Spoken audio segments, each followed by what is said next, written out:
Guys welcome back to my YouTube channel. ಯಾರಾದರೂ ನನ್ನ ಚಾನಲ್ನ ಫಸ್ಟ್ ಟೈಮ್ ವಿಸಿಟ್ ಮಾಡಿದರೆ ದಯವಿಟ್ಟು ಸಬ್ಸ್ಕ್ರೈಬ್ ಮಾಡೋಣ ಮರಿಬಿಡಿ. ಹಾಗೆ ವಿಡಿಯೋ ಇಷ್ಟ ಆಯಿತು ಅಂದರೆ ಒಂದು ಲೈಕ್ ಮಾಡಿ. ಏನಾದರೂ ಹೇಳೋಕ್ಕಿತ್ತು ಅಂದರೆ ದಯವಿಟ್ಟು ಕಮೆಂಟ್ ಮಾಡಿಬಿಟ್ಟು ತಿಳಿಸಿ. ಇವತ್ತು ನಾನು ನಿಮಗೊಂದು ಒಳ್ಳೆ ರೆಸಿಪಿನ ಹೇಳ್ತಾ ಇದ್ದೀನಿ.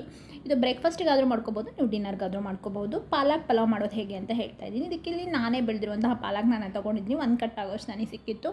ಸೊ 1 ಕಟ್ ಆಗೋಷ್ಟು ಸಿಕ್ಕಿದ್ರೂ ಸಾಕು. ಇದು ತುಂಬ ಹೆಲ್ದಿಯಾಗಿ ಕೂಡ ಬಂದಿತ್ತು ಪಾಲಕ್. ಹಾಗಾಗಿಬಿಟ್ಟು ನಾನು ಅದನ್ನು ಕಟ್ ಮಾಡಿಬಿಟ್ಟು ಇವತ್ತು ಪಾಲಕ್ ಪಲಾವ್ ಮಾಡೋದು ಹೇಗೆ ಅಂತ ನಿಮ್ಮ ಜೊತೆಗೆ ಶೇರ್ ಮಾಡ್ಕೋತಾ ಇದ್ದೀನಿ. ಇದು ಪಾಲಕ್ನ ಕಟ್ ಮಾಡಿದ್ಮೇಲೆ ನೀಟಾಗಿ ವಾಶ್ ಮಾಡ್ಕೊಳ್ಳಿ. ಇದಿಷ್ಟನ್ನು ರುಬ್ಕೋಬೇಕು ನಾವು. ಸೊ ರುಬ್ಬೋದಕ್ಕೆ ನಮಗಿಲ್ಲಿ ಮಿಂಟ್ ಲೀಫು, ಪುದೀನ ಸೊಪ್ಪು, ಹಾಗೆಯೇ ಕೊತ್ತಂಬರಿ ಸೊಪ್ಪು ಮತ್ತು ಪಾಲಕ್ ಸೊಪ್ಪನ್ನ ಸಣ್ಣದಾಗಿ ಕಟ್ ಮಾಡಿಕೊಂಡು ರುಬ್ಬೋದಕ್ಕೆ ಹಾಕ್ಕೊಳ್ಳಿ. ನೀವು ಇಲ್ಲಿ ಪಾಲಕ್ ರೈಸ್ ಮಾಡೋದಾದರೆ ಪಾಲಕ್ನ ಬೇಯಿಸ್ಬಿಟ್ಟು ರುಬ್ಬಬೇಕಾಗತ್ತೆ. ನಾವಿಲ್ಲಿ ಪಾಲಕ್ ಪಲಾವ್ ಮಾಡ್ತಿರೋ ಕಾರಣಕ್ಕೆ ಹಾಗೇ ರುಬ್ಕೋಬೋದು. ಯಾಕೆ ಅಂತಂದರೆ ಅದು ವಿಷಲ್ ಕೂಗ್ಸೋದ್ರಿಂದ ಹಸಿ ಸ್ಮೆಲ್ ಬರಲ್ಲ ಅಂತ ಕಾರಣಕ್ಕೆ ಅಷ್ಟೇ. ಸೊ ಇದಕ್ಕೆ ನಾನಿಲ್ಲಿ 1 ಕಪ್ ಮೊಸರು ಕೂಡ ಆ್ಯಡ್ ಮಾಡ್ತಾಯಿದ್ದೀನಿ. ಮೊಸರು ಆ್ಯಡ್ ಮಾಡೋದ್ರಿಂದ ಕಲರು ತುಂಬ ಚೆನ್ನಾಗಿ ಬರುತ್ತೆ, ಹಾಗೆಯೇ ಟೇಸ್ಟ್ ಕೂಡ ತುಂಬ ಡಿಫ್ರೆನ್ಸ್ ಬರುತ್ತೆ ಮೊಸರು ಆ್ಯಡ್ ಮಾಡೋದ್ರಿಂದ. ಸೊ ನೋಡಿ ರುಬ್ಬಿದ ಮೇಲೆ ಈ ಥರ ಕಾಣಿಸುತ್ತೆ. ಸೊ ನಾವಿಲ್ಲಿ ಅಕ್ಕಿನ ಒಂದು 10 ನಿಮಿಷ ಮುಂಚೆನೇ ತೊಳೆದು ಇಟ್ಕೊಂಬಿಡಿ. ಅಂದರೆ ಅದು ಚೆನ್ನಾಗಿ ಬರೋದು. ನೀವು ಇಲ್ಲಿ ಬಾಸುಮತಿ ಏನಾದರೂ ತೊಗೊಳ್ಳಿ, ಇಲ್ಲ ಸೋನಾ ಮಸೂರಿ ಅಕ್ಕಿನಾದರೂ ತೊಗೋಬೋದು. ಸೊ ಒಂದು ಪಾತ್ರೆಗೆ ಎಣ್ಣೆ ಹಾಕ್ಕೊಂಡು ಕುಕ್ಕರ್ಗೆ ಎಣ್ಣೆ ಹಾಕಿಬಿಟ್ಟು ಅದಕ್ಕೆ ಪಲಾವ್ ಲೀಫು, ಹಾಗೆಯೇ ಸ್ವಲ್ಪ ಜೀರಿಗೆ, ಚಕ್ಕೆ, ಲವಂಗ ಇಷ್ಟನ್ನು ಹಾಕ್ಕೊಂಡು ಆಯಿಲಲ್ಲಿ ಫ್ರೈ ಆಗೋದಕ್ಕೆ ಬಿಡಿ. ಇದಕ್ಕೆ ನಾನಿಲ್ಲಿ 2 ಸಣ್ಣದಾಗಿ ಕಟ್ ಮಾಡಿರುವಂಥ ಆನಿಯನ್ನ ತೊಗೋತಾ ಇದ್ದೀನಿ. ನೀವೇನಾದರೂ ಆನಿಯನ್ನ ಟೇಸ್ಟು ಇನ್ನೂ ಚೆನ್ನಾಗಿ ಬರಬೇಕು ಅಂತಿದ್ರೆ ಸ್ವಲ್ಪ ಮಿಕ್ಸಿಗೆ ಹಾಕ್ಬಿಟ್ಟು ಅದನ್ನು ಹಾಗೇ ಒಂದು ಸುತ್ತು ತಿರುಗಿಸಿ ಹಾಕೋದ್ರಿಂದ ಇನ್ನೂ ಚೆನ್ನಾಗೇ ಬರುತ್ತೆ ಟೇಸ್ಟು. ಸೊ ಆನಿಯನ್ ಹಾಕಿದ ಮೇಲೆ ಗ್ರೀನ್ ಚಿಲ್ಲಿನ ಆ್ಯಡ್ ಮಾಡ್ಕೊಳ್ಳಿ. ನನಗೆ ಗ್ರೀನ್ ಚಿಲ್ಲಿ ಏನಾಗಿತ್ತು ಅಂತಂದರೆ ಗ್ರೀನ್ ಚಿಲ್ಲಿ ಆಲ್ರೆಡಿ ರೆಡ್ಡಾಗಿ ಕನ್ವರ್ಟ್ ಆಗಿಬಿಟ್ಟಿದೆ, ಅದನ್ನೇ ನಾನು ಆ್ಯಡ್ ಮಾಡಿದ್ದೀನಿ. ಬಟ್ ನೀವು ಗ್ರೀನ್ ಚಿಲ್ಲಿ ಹಾಕ್ಕೊಳ್ಳಿ. ಹಾಗೆಯೇ ಸ್ವಲ್ಪ ಟರ್ಮರಿಕ್ ಪೌಡರ್ನ ಕೂಡ ನಾನು ಇಲ್ಲಿ ಹಾಕ್ಕೊಂಡಿದ್ದೀನಿ, ಅರಿಶಿನ ಪುಡಿನ. ಸೊ ಇದಿಷ್ಟು ನೀಟಾಗಿ ಫ್ರೈ ಆಗಲಿ. ಇಲ್ಲಿ ನೀವು ಶುಂಠಿ ಬೆಳ್ಳುಳ್ಳಿ ಪೇಸ್ಟನ್ನ ಆ್ಯಡ್ ಮಾಡ್ಕೋಬೇಕು. ಬಟ್ ನನಗೆ ಅದು ಮರ್ತು ಹೋದ ಕಾರಣಕ್ಕೆ ನಾನು ಟೊಮೆಟೊ ಆ್ಯಡ್ ಮಾಡಿದ ಮೇಲೆ ಶುಂಠಿ ಬೆಳ್ಳುಳ್ಳಿ ಪೇಸ್ಟನ್ನ ಹಾಕಿದ್ದೀನಿ. ನೀವು ಇಲ್ಲೇ ಆ್ಯಡ್ ಮಾಡ್ಕೊಳ್ಳಿ.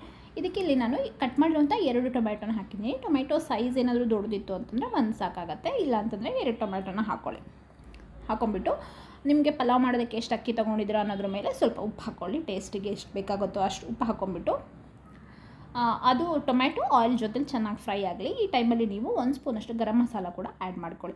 ಗರಂ ಮಸಾಲ ಆಪ್ಷನಲ್. ನಾವು ಯಾವುದಾದ್ರೂ ಆ್ಯಡೆಡ್ ಮಸಾಲ ನಾನು ಹಾಕಲ್ಲ ಅನ್ನೋಂಗಿದ್ರೆ ಅದು ಹಾಕದೇ ಇದ್ರೂ ಕೂಡ ಪಾಲಕ್ ಪಲಾವ್ ತುಂಬ ಚೆನ್ನಾಗಿ ಬರುತ್ತೆ. ಸೊ ಇದಿಷ್ಟು ಆಯಿಲಲ್ಲಿ ಫ್ರೈ ಆಗಲಿ ನೀಟಾಗಿ.